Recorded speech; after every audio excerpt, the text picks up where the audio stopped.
ఒకసారి ఊహించుకో, నువ్వు ఒక అతిపెద్ద రిమోట్ ప్రదేశంలో చిక్కుకొని ఉన్నావు. నువ్వు ఉన్న చోటు నుంచి దగ్గరలోని మనిషిని చూసే అవకాశం లేదు, ఎందుకంటే వారు భూమిపైన ఉండరు. వారు అంతరిక్షంలో 400 కిలోమీటర్ల ఎత్తులో అంతర్జాతీయ అంతరిక్ష కేంద్రంలో ఉన్నారు. నీ దగ్గర ఆహారం లేదు, తాగడానికి నీరు కూడా లేదు, ఒక్క జీవం కూడా నీ దగ్గర లేదు. చుట్టూ ఎటు చూసినా అంతు చిక్కని సముద్రం మాత్రమే కనబడుతుంది.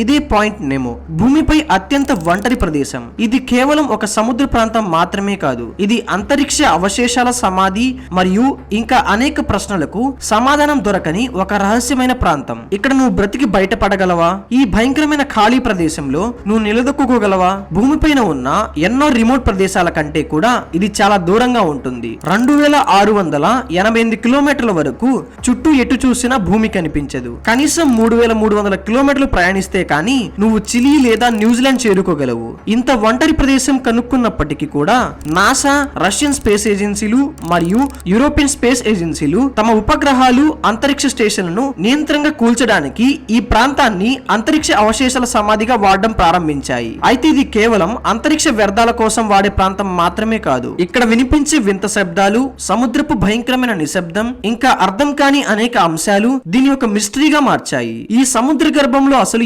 ఏముంది? ఇంతవరకు ఎవరికి పూర్తిగా తెలియదు. 1922లో క్రొయేషియన్ కెనడియన్ సర్వే ఇంజనీర్ హొర్హోజ్ లూకాటేలా అత్యాధునిక భౌగోళిక లెక్కలు ఉపయోగించి భూమిపై అత్యంత ఒంటరి సముద్ర ప్రదేశాన్ని ఖచ్చితంగా లెక్కించారు. ఇది 48 డిగ్రీల 52.6 సౌత్ లాటిట్యూడ్, 23 డిగ్రీల 23.6 వెస్ట్ లాటిట్యూడ్ వద్ద ఉంది. చుట్టూ ఎటు చూసినా కేవలం నీటిమయం మాత్రమే ఉంటుంది. ఈ పాయింట్ నెమోకి దగ్గరలోని భూభాగాలు వచ్చేసి డూసీ దీవి, ఫిట్ కేర్న్ దీవుల్లో ఒక భాగం. ఇది దాదాపు 2688 కిలోమీటర్ల దూరంలో ఉంటుంది. నెక్స్ట్ మోటునుయ్ ఐలాండ్, ఈస్టర్ ఐలాండ్ కు సమీపంలోని ఒక చిన్న దీవి. ఇది కూడా దాదాపు 2688 కిలోమీటర్ల దూరంలో ఉంటుంది. నెక్స్ట్ మాహేర్ ఐలాండ్, ఇది అంటార్టికాకు సమీపంగా ఉంటుంది. ఇది కూడా దాదాపు 2688 కిలోమీటర్ల దూరంలో ఉంటుంది. ఈ ప్రదేశం సముద్ర జీవుల నుంచి కూడా చాలా దూరంగా ఉంటుంది. పాయింట్ నెమో సముద్రపు పోషకాల లోపంతో ఉన్నందున ప్లాంటేషన్ పెరగదు. దీనివల్ల చేపలు,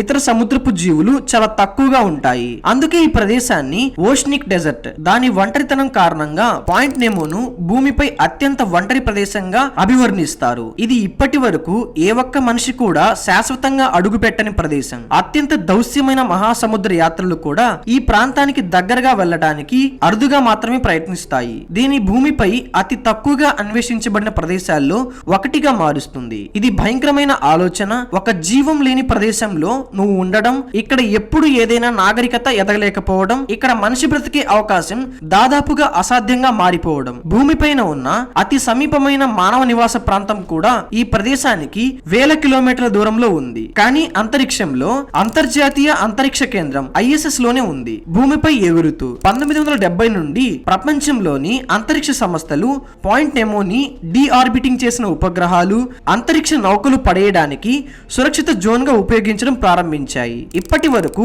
260కి పైగా అంతరిక్ష వస్తువులు నియంత్రితంగా ఈ సముద్రం లోతుల్లో కూల్చివేయబడ్డాయి. ఇవి ఎప్పటికీ భూమి చుట్టూ తిరిగిన యంత్రాలు ఇప్పుడు ఈ సముద్రపు లోతుల్లో శాశ్వత నిద్రలో మునిగిపోయాయి. ఇక్కడ దాదాపు ఏ జీవ వైవిధ్యము కనిపించని ప్రదేశం. ఇక్కడ పడేసిన అత్యంత ప్రముఖ అంతరిక్ష వస్తువుల్లో మిర్ స్పేస్ స్టేషన్ ఒకటి. ఇది 120 టన్నుల బరువుతో సోవియట్ యుగానికి చెందిన అంతరిక్ష కేంద్రం. ఇది 1986 నుండి 2001 వరకు భూమి చుట్టూ తిరిగింది. 2001 మార్చ్ లో రష్యా దీన్ని డీఆర్బిట్ చేసి పాయింట్ నెమో సముద్రంలో కూల్చింది. ఈ సంఘటన ప్రపంచం గమనించింది. అంతరిక్షంలో పనికొచ్చే విధంగా నిర్మించిన ఓ భారీ నిర్మాణం ఇప్పుడు ఎవరు చూడలేని సముద్ర లోతుల్లో శాశ్వత నిద్రకు వెళ్ళింది. ప్రస్తుతం భూమిపై నిర్మించబడిన అత్యంత భారీదైన నిర్మాణాల్లో ఒకటైన ఇంటర్నేషనల్ స్పేస్ స్టేషన్ ISS 2030 ప్రాంతంలో డీఆర్బిట్ చేసి పాయింట్ నెమో సముద్రంలో పడేయాలని నిర్ణయించబడింది. మానవ సహకారానికి, శాస్త్రీయ పురోగతికి చిహ్నంగా నిలిచిన ISS ఒకరోజు ఈ ఖాళీ సముద్రపు శవాల భూమిలో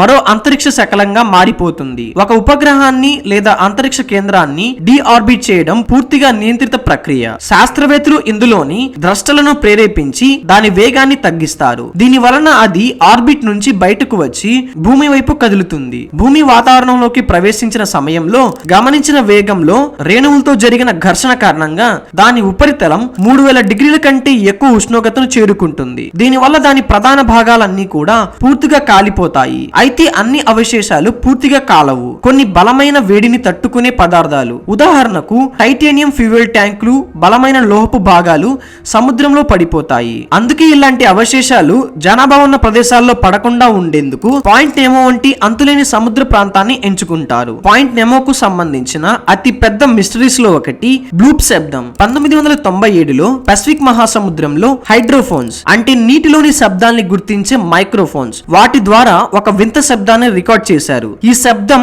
అత్యంత తక్కువ ఫ్రీక్వెన్సీలో ఉంది, కానీ వేల కిలోమీటర్ల దూరం నుంచి కూడా మనకు వినిపించేంత భారీగా ఉంది. ఇది ఏళ్ల తరబడి అటు శాస్త్రవేత్తలకు ఇటు అనుమానస్తులకు ఆసక్తికరమైన విషయంగా మారింది. కొందరు ఇది ఏదో తెలియని సముద్రపు జీవి శబ్దం కావచ్చు అని భావించారు. ఒక భారీ స్క్విడ్ లేదా పాయింట్ నెమో సమీపంలో దాగి ఉన్న ప్రాచీన సముద్రపు మృగం అని నమ్మేవాళ్లు ఉన్నారు. మరికొందరు ఇది అంతర్గత సముద్రం యొక్క అగ్నిపర్వతం యొక్క శబ్దం కావచ్చని ఊహించారు. అయితే NOAA national oceanic and atmospheric administration యొక్క శాస్త్రవేత్తలు దీన్ని అంటార్క్టికా యొక్క మంచుకొండ విరిగిపోయిన శబ్దంగా కూడా చెప్పారు. కానీ చాలా మంది ఈ వివరణను చాలా సరళంగా చెప్పిన సమాధానం అని భావిస్తున్నారు. పాయింట్ నెమో సముద్ర లోతుల్లో ఇంకా ఏదైనా రహస్యం దాగి ఉందా అనే ప్రశ్నలు ఇంకా సమాధానం లేని మిస్టరీగా ఉంది. అంతరిక్ష అవశేషాలు నియంత్రత పతనం పూర్తిగా సరిగానే జరుగుతుందా కాదా?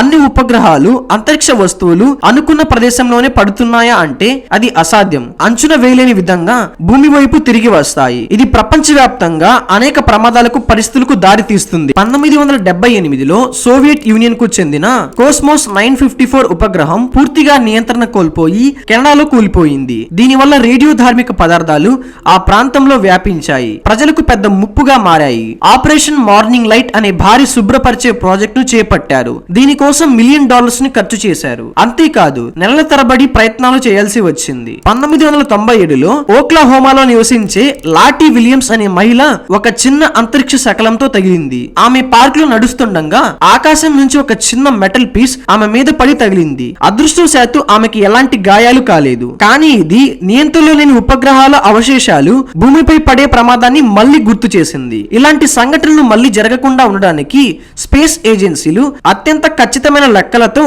అంతరిక్ష అవశేషాలు పాయింట్ నెమో వైపు మళ్లిస్తారు. ఈ విధంగా కూలిన అవశేషాలు జనాభా ఉన్న ప్రాంతాల్లో పడకుండా సముద్రంలోనే పూర్తిగా అంతరించిపోతాయి. పాయింట్ నెమో అనేది ఒంటరితనం కలిగిన అంతరిక్ష అవశేషాలు సమాధి అయినప్పటికీ దీని పర్యావరణంపై ప్రభావం గురించి ఆందోళనలు కొనసాగుతున్నాయి. ఈ ప్రాంతం సముద్రపు అడుగు అంతరిక్ష అవశేషాలతో నిండిపోయి ఉంది. ఫ్యూయల్ ట్యాంకుల అవశేషాలు, హీట్ షీల్డ్స్, బలమైన లోహపు భాగాలు అక్కడే శాశ్వతంగా మిగిలిపోతున్నాయి. టైటానియం, స్టెయిన్లెస్ స్టీల్ వంటి కొన్ని పదార్థాలు లోతైన సముద్రంలో పూర్తిగా కుళ్ళిపోవడానికి శతాబ్దాల సమయం పడుతుంది. తక్షణ ప్రమాదాలు తక్కువగా ఉన్నప్పటికీ దీర్ఘకాలిక ప్రభావాలు ఇప్పటికీ స్పష్టంగా తెలియలేదు. శాస్త్రవేత్తలు ఇప్పుడు పరిశోధన ప్రారంభిస్తున్నారు. ఈ అంతరిక్ష అవశేషాలు సముద్ర జీవ వైవిధ్యంపై ఎలా ప్రభావితం చూపిస్తున్నాయో తెలుసుకోవడానికి అంతరిక్ష నౌకల్లో వాడే విషతులితమైన పదార్థాలు, రసాయనాలు సముద్ర జీవాలను ప్రభావితం చేస్తున్నాయా అనేది ఇంకా అన్వేషణలోనే ఉంది. అయితే ఈ ప్రాంతంలో సముద్ర జీవులు చాలా తక్కువ కారణంగా పాయింట్ నెమోలో జరిగే కలుషిత ప్రభావం మరింత చురుకైన మహాసముద్ర ప్రాంతాల కంటే తక్కువగా ఉందని నమ్ముతున్నారు. పాయింట్ నెమో ఎంత రిమోట్ అయినా సరే ఇది శాస్త్రవేత్తలు, పరిశోధకులు, అంతరిక్ష సంస్థలకు ఆసక్తికరమైన అంశంగా మారింది. 2030లో ISS డీఆర్బిట్ అయ్యే సమయంలో ఇది అంతరిక్ష వ్యర్థాలను నాశనం చేసే ప్రధాన ప్రదేశంగా మరింత ప్రాధాన్యత పొందుతుంది. కొంతమంది శాస్త్రవేత్తలు పాయింట్ నెమోని పరిశోధన కేంద్రంగా అభివృద్ధి చేయాలి అని సూచిస్తున్నారు. ఇక్కడ అంతరిక్ష అవశేషాల ప్రక్రియ, లోతైన సముద్ర భౌగోళిక మార్పులు, తీవ్ర ఒంటరితనంలో సముద్ర వాతావరణంపై ప్రభావం ఎలా చూపుతుందో అని అధ్యయనం చేయాలనుకుంటున్నారు. ఇది ఒక సముద్రపు ఎడారి మాత్రమే కాదు, అంతరిక్ష అవశేషాల సమాధిగా మారిన ప్రత్యేకమైన ప్రదేశం. శాస్త్రీయంగా ఎంత ప్రాధాన్యం పెరిగినప్పటికీ పాయింట్ నెమో యొక్క రహస్యత ఇంకా కొనసాగుతుంది. అనేక వింత శబ్దాలు, సముద్రంలో మునిగిపోయిన అంతరిక్ష వస్తువులు, దీని అపారమైన ఒంటరితనం, ఇవి అన్నీ ఇక్కడ అసలు ఏముందో తెలియని అనుమానాలను పెంచుతుంది. ఇది పూర్తిగా నిశ్శబ్దంతో నిండిపోయిన ప్రదేశం. భూమి మీద ఉన్న అత్యంత రిమోట్ రిమోట్ ప్రదేశాల్లో ఒకటి. టెక్నాలజీ మరియు ప్రకృతి ఎదురెదురుగా ఢీకొన్న మర్మమైన ప్రాంతం. పాయింట్ నేమో ఇక్కడ ఇప్పటి వరకు ఏ ఒక్క మనిషి కూడా అడుగు పెట్టలేదు. ఇది అంతరిక్ష అవశేషాల సమాధి. ఇక్కడ మనిషి బ్రతికే అవకాశం దాదాపు అసాధ్యం. చుట్టూ ఎటు చూసినా కేవలం నీటిమయం. సహాయం అందదు. ఎటు చూసినా భూమి కనిపించదు. అంతా నీటిమయం. సో అది ఫ్రెండ్స్, ఈ వీడియో మీకు నచ్చినట్లయితే ఒక లైక్ చేయండి. అండ్ మీకు అవకాశం వస్తే ఈ ప్రదేశంలో అందరికి దూరంగా, నాగరికతకు దూరంగా, ఎవరు సహాయం చేయని ప్రదేశంలో మీరు బ్రతికి బయటపడగలరేమో మీ ఒపీనియన్ కింద కామెంట్స్ లో తప్పకుండా చెప్పండి. అండ్ మన ఛానల్ సబ్స్క్రైబ్ చేసుకోండి.